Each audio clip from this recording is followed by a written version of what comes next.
We live in a world that seems to be spinning faster and faster. Day-to-day life feels like a constant race, generating stress, anxiety, and the overwhelming feeling of not being able to cope with everything.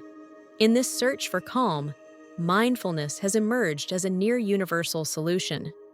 However, its popularity has been accompanied by a great deal of noise, myths, and expectations that often lead us down the wrong path. Many confuse it with meditation, believe the goal is to think about nothing, or expect to achieve a state of instant peace. This confusion is one of the main reasons why so many people try practicing mindfulness and end up frustrated, abandoning it with the idea that it's not for them. But the truth is that mindfulness is much simpler, and at the same time, much deeper than is commonly thought.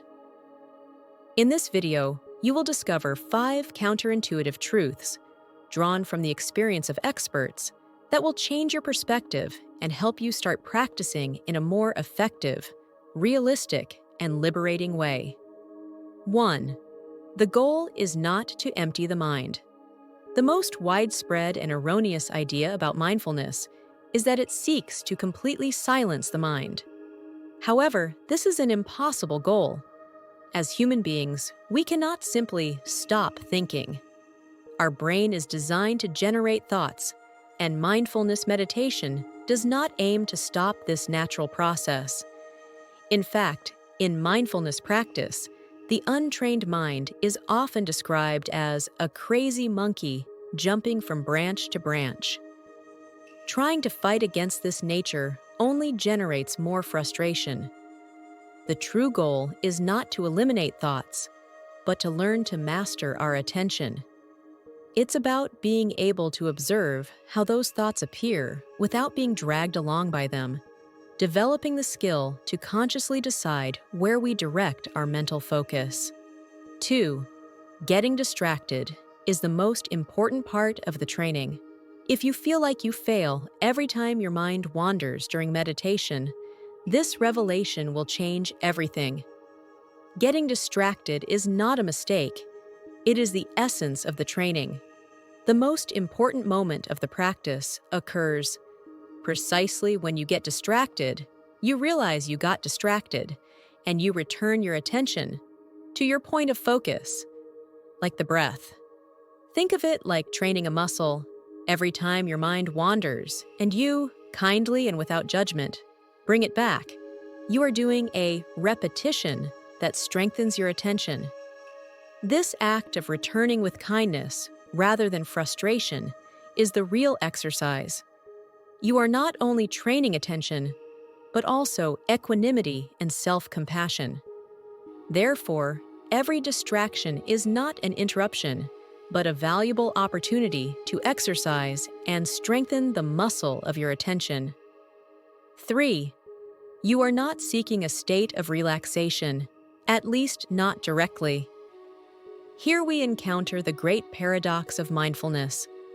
The harder you try to reach a state of relaxation, the more elusive it becomes. The practice is not intended to achieve how to relax or reach a certain mental state. Actively pursuing calm generates the opposite effect: tension and frustration from not achieving it. The true purpose is almost the opposite of seeking something.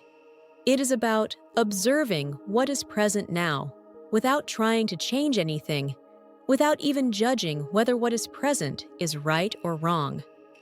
The goal is to settle into the current experience, whatever it may be: agitation, calm, boredom, sadness, in a relaxed, watchful, and sincere manner.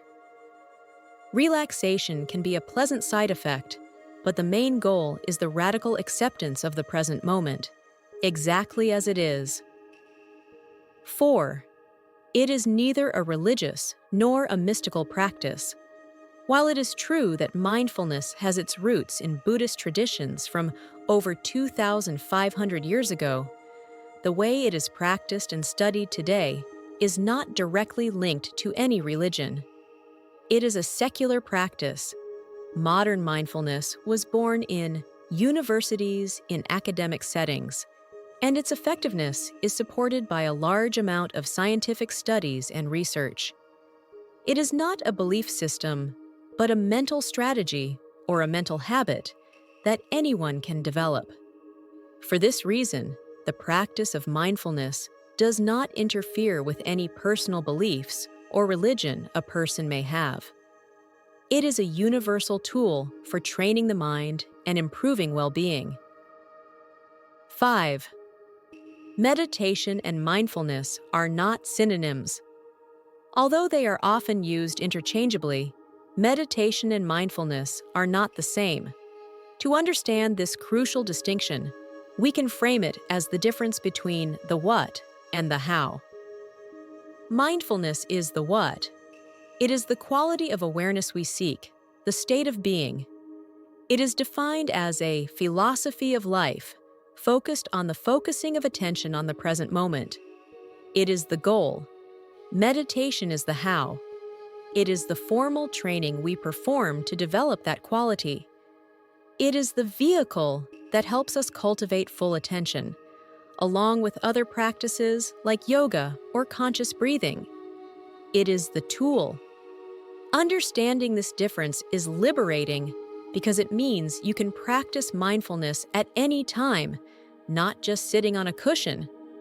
Meditation is the gym where you strengthen the muscle of attention, but mindfulness is the ability to use that strength in your daily life, whether it's while cooking or studying. Conclusion: creating space to live. Ultimately, mindfulness is not about adding one more thing to our busy to-do list. It's about creating space.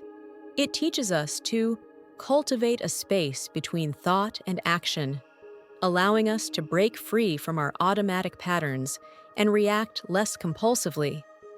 By ceasing to live on autopilot, we regain the ability to make freer and more appropriate decisions for each situation. If this video helped you clarify the difference between mindfulness and meditation, then please give me a like, share it with your fellow yogis, and subscribe to our channel for more valuable content. I would like to conclude with a beautiful reflection from Judy Brown that we find in the first verse of her poem, Fire, and that sums it up perfectly. What makes a fire burn is space between the logs, a breathing space. Too much of a good thing, too many logs packed in too tight, can douse the flames almost as surely as a pail of water would. And you, are you ready to start paying more attention to the spaces in your life instead of just the logs? Namaste.